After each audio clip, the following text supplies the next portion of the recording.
warahmatullahi wabarakatuh.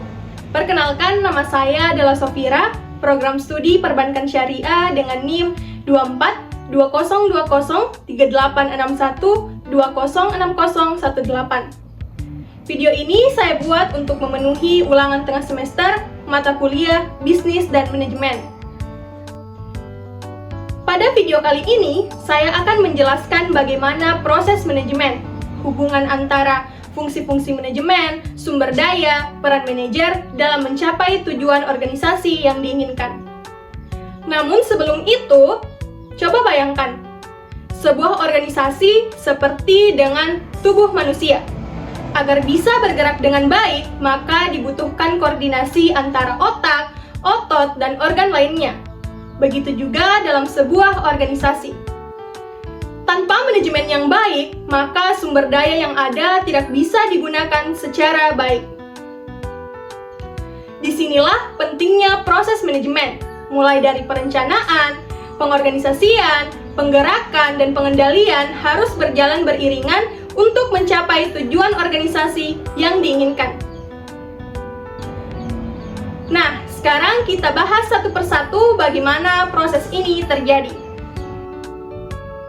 Yang pertama, saya akan menjelaskan hubungan antara fungsi-fungsi manajemen. Secara umum, fungsi-fungsi manajemen dikelompokkan menjadi 4 bagian, yaitu perencanaan atau planning, pengorganisasian atau organizing, penggerakan atau actuating, dan pengendalian atau controlling.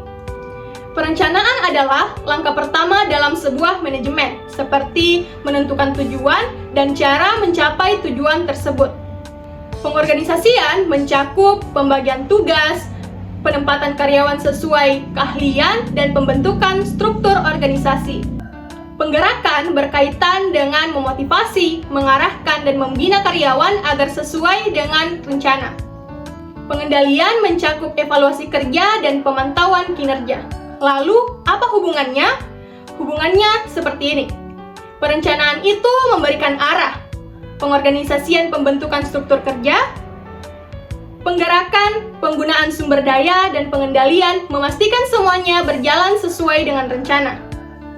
Jadi, keempat fungsi ini harus saling terikat. Jika salah satu fungsi tidak dijalankan dengan baik, maka fungsi-fungsi lainnya bisa terganggu. Misalnya, tanpa fungsi pengendalian, kesalahan akan terus-menerus terjadi tanpa adanya perbaikan.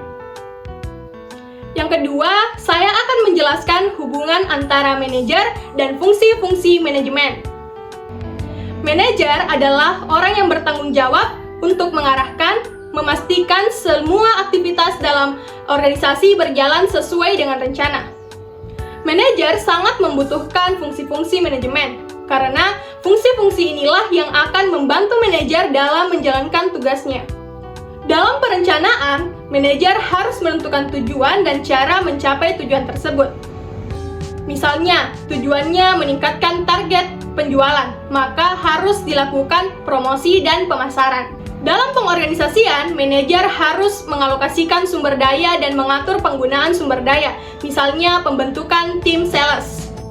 Dalam penggerakan, manajer memotivasi, mengarahkan, dan membimbing karyawan agar bekerja sesuai dengan tujuan. Misalnya, memberikan arahan atau memberikan semangat. Dalam pengendalian, manajer bertugas mengawasi dan mengkontrol semua kegiatan yang ada dan memastikan semuanya sesuai dengan tujuan. Artinya, tanpa fungsi-fungsi manajemen, manajer tidak akan menjalankan tugasnya dengan baik. Sebaliknya, fungsi-fungsi manajemen tanpa seorang manajer tidak akan bisa diterapkan dalam sebuah organisasi. Yang ketiga, saya akan menjelaskan hubungan antara sumber daya dan fungsi-fungsi manajemen. Sumber daya dalam manajemen adalah semua hal yang bisa digunakan oleh organisasi dalam mencapai tujuannya. Sumber daya mencakup 6M yang terdiri dari man atau manusia, money atau uang, machine atau mesin, metode atau metode, material atau bahan, dan market atau pasar. Dalam fungsi manajemen, perencanaan itu menentukan tujuan dan cara mencapai tujuan tersebut. Pengorganisasian itu penyusunan dan pengalokasian sumber daya.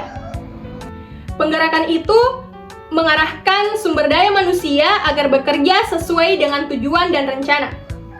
Pengendalian itu memastikan semuanya berjalan sesuai rencana. Jika terjadi kesalahan, maka dilakukan perbaikan.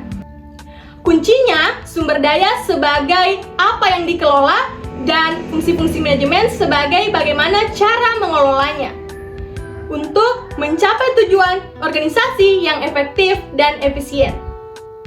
Yang keempat, saya akan menjelaskan hubungan antara tujuan organisasi dan fungsi-fungsi manajemen. Tujuan organisasi adalah hal yang ingin dicapai dalam sebuah organisasi. Nah, untuk mencapai tujuan tersebut dibutuhkan fungsi-fungsi manajemen. Perencanaan itu menentukan apa yang harus dilakukan untuk mencapai tujuan.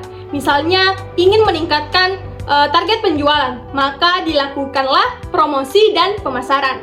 Pengorganisasian itu artinya mengatur sumber daya. Penggerakan itu artinya memimpin dan memotivasi agar karyawan melakukan pekerjaan sesuai dengan rencana. Pengendalian itu memastikan apakah semua yang sudah dilakukan sudah sesuai dengan rencana. Kuncinya, tujuan organisasi adalah hal yang ingin dicapai dan fungsi-fungsi manajemen adalah cara atau jalan untuk mencapai tujuan tersebut. Lalu, apa hubungan antara tujuan organisasi dan prinsip efektif dan efisien? Hubungannya sangat erat karena dua unsur ini menjadi tolak ukur keberhasilan dalam mencapai tujuan sebuah organisasi. Efektivitas itu artinya mencapai tujuan organisasi dengan benar. Efisien itu artinya mencapai tujuan organisasi tetapi penggunaan sumber dayanya yang optimal. Kuncinya, tujuan organisasi memberi arah, efektivitas itu mencapai tujuan organisasi dan berhasil mencapai tujuan tersebut, sedangkan efisien mencapai tujuan organisasi namun penggunaan sumber dayanya yang minimal. Kesimpulannya, manajemen itu menggabungkan dan mengkolaborasikan antara beberapa elemen seperti fungsi-fungsi manajemen, sumber daya, peran manajer dalam mencapai tujuan organisasi yang efektif dan efisien. Keempat fungsi-fungsi manajemen seperti perencanaan, pengorganisasian, penggerakan dan pengendalian harus berjalan beriringan dan saling berkaitan. Tugas manajer yaitu memastikan semuanya berjalan sesuai dengan tujuan. Intinya, semua elemen yang terlibat atau yang terkait harus saling mendukung satu sama lain untuk mencapai keberhasilan sebuah organisasi. Itulah penjelasan saya terkait proses-proses manajemen, hubungan antara fungsi-fungsi manajemen, sumber daya, peran manajer dalam mencapai tujuan organisasi yang efektif dan efisien. Semoga dapat membantu teman-teman sekalian memahami bagaimana proses manajemen itu terjadi. Terima kasih telah menyimak video ini sampai akhir. Wassalamualaikum warahmatullahi wabarakatuh.